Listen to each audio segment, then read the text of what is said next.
All right, this is Jeffrey Aids. This is my Speech 101 informative speech. I have my crowd here. There we go. There it is. All right. Hello, everybody. Hello. Welcome. My speech today is going to be on the topic of a man known as the Lizard King, aka Mr. Mojo Rising, James Douglas, Jim Morrison, lead singer of The Doors. Jim Morrison was born December 8th, 1943 in Melbourne, Florida. He was a military brat. His dad was a naval officer. So they moved around a lot when he was a kid, spending time in Florida, San Diego, amongst other places. But he graduated high school in Virginia. And as a boy, Jim Morrison read a lot, more than most normal kids. Read philosophy, poetry, and when he was older, he was influenced by the Beat Generation writers, like William S. Burroughs. Anyways, when he got to be of age, college, went to Florida State University for a little while, and he was kind of rowdy and disruptive. Over the course of his life, he was arrested 6 times. But yeah, so he went to Florida State for a little while, decided that wasn't for him, transferred to UCLA, Southern California, and he was studying liberal arts. He was a film student. And anyways, it was there that he met Ray Manzarek. Ray Manzarek was a fellow student. He liked Jim's poetry, and the two of them kind of hit it off. Ray Manzarek would go on to become Jim's bandmate, was the keyboard player for the band that would become The Doors. So this was 1965. Jim Morrison, Ray Manzarek, Robbie Krieger, and John Densmore formed The Doors. The notable thing about this was there was no bass player in The Doors. We had a keyboard player, a vocalist, a guitarist, and a drummer, but no bass player. All the bass duties were handled by the keyboard player. Anyways, they formed in '65 and played at a lot of clubs in LA, particularly up and down the Sunset Strip.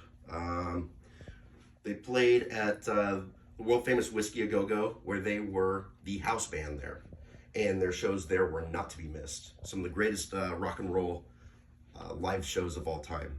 They also played at a club called London Fog, and London Fog was or another rock and roll club. And the important thing about that was Jim Morrison met a young woman named Pamela Corson, who would go on to be Jim's longtime girlfriend.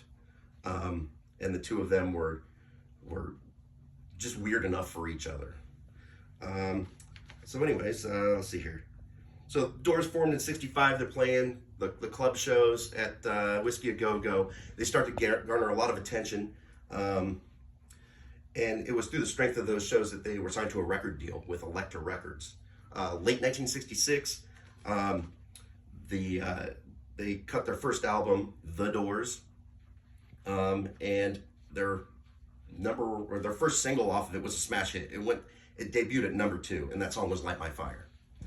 The Doors would go on to record 6 albums with Jim Morrison, and would release such tracks as Riders on the Storm, LA Woman, Hello I Love You, Roadhouse Blues, Love Her Madly, People Are Strange, Love Me 2 Times. But another component to all this was Morrison's struggles. As much of a good live band that the Doors were, part of the sideshow was Jim Morrison's erratic behavior. Through his adult life, Jim Morrison struggled with alcoholism, mainly beer and whiskey. Jack Daniels was his whiskey of choice. And according to the drummer John Densmore, he was classified as an alcoholic and had a dependency on booze. He also struggled with drugs, namely acid, cocaine, and marijuana. Notably, not heroin. And that plays into something later. But yeah, he's known for his erratic, unpredictable, and drunken performances on stage. He'd get blackout drunk, he'd do wild stuff, he'd get naked. But through his entire time, even through his struggles, he stayed with Pamela Corson, his longtime girlfriend. However, Jim was a noted womanizer. It wasn't above him to sleep with groupies. And at one point, he even married another woman. That was very, very short-lived for a couple of months. But Pamela and him always came back together, and she was always in the picture. Later in his life, Jim Morrison gained a lot of weight and grew a beard to the point where his bandmates didn't recognize him after a little break. And he lost some of his sex appeal because he was always a very skinny and lithe dude. Another thing about Jim Morrison was, like I said, he had been arrested 6 times. One of the most notable arrests came in Miami in 1969, where he garnered 5 misdemeanor charges and 1 felony charge for exposing himself on stage. He was facing those charges, but through appeals and everything, and it never came to be. We never found out what would happen because sadly, Jim would pass shortly after that. So this was in Miami, 1969, that he had all these charges. Fast forward to December 12th, 1970. We're talking New Orleans. The Doors have a show. Jim Morrison does Jim things, gets drunk, kept forgetting lyrics, got belligerent on stage, made a dumb, long joke that didn't go anywhere, and the crowd booed him, and ended up smashing the mic and storming off the stage in the middle of their signature song, Light My Fire. The other band members decided that, hey, he's too unpredictable. We're not going to tour as a band anymore. So that was the effective end of the Doors. After that, Morrison decided, well, I'm going to become a poet and I'm going to move with Pamela, my girlfriend. We're going to move to Paris. So he moved to Paris the beginning of 1971, and that only lasted about 6 months.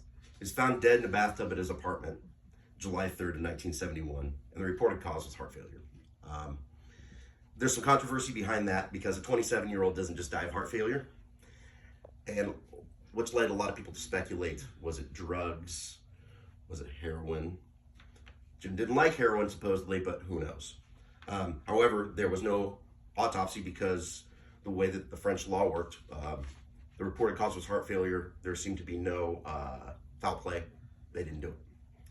So with his death, Jim Morrison joined what they call the 27 Club. And that's notable musicians and artists that died early.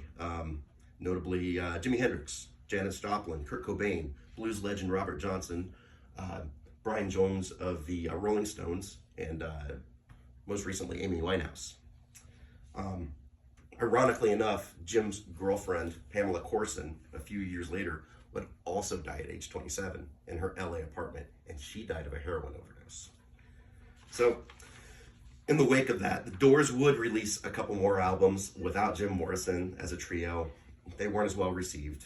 And in 1978, they dug up some previous recordings of Jim reading some poetry that he had written, and they put it to music, but it wasn't a Doors album.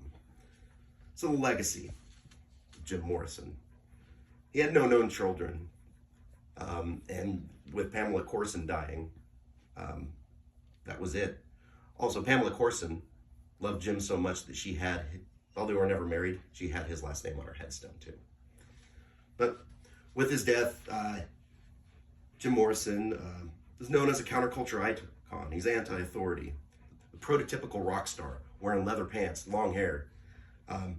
Not a lot of people did that before him. That and his acting out on stage, his erratic behavior, kind of set the stage for what we know to be a rock star in modern times. According to Ray Manzarek, keyboardist, Jim Morrison embodied the hippie counterculture rebellion. And according to author James Reardon, the Doors, in the wake of all this, they were only a band for 1,800 days. That's 5 years. But when you think about it, the legacy that they left with the blues, jazz, and Latin influences, and Jim's dark, poetic, mysterious lyrics, it's timeless, and their mark on rock and roll music is indelible. So, really quick, I want to close this speech out with a funny story about Jim Morrison's mysterious lyrics. So there's a song called LA Woman that they wrote, and in the middle of the song, it breaks down and gets really slow, and there's a part in it where Jim Morrison starts chanting, Mr. Mojo Rising. So he cuts the vocal track, and gets out of the booth, and according to John Densmore, the drummer's like, the hell was that? What's Mr. Mojo Rising? Jim would tell him, Mr. Mojo Rising, what, you just chanting stuff? Mr. Mojo Rising, they later figured out, is an anagram for Jim Morrison. So the guy was kind of a trickster that way. And so with that, I'd like to leave you with a little quote from Jim Morrison, wrapping the speech up. This is the end. Thank you.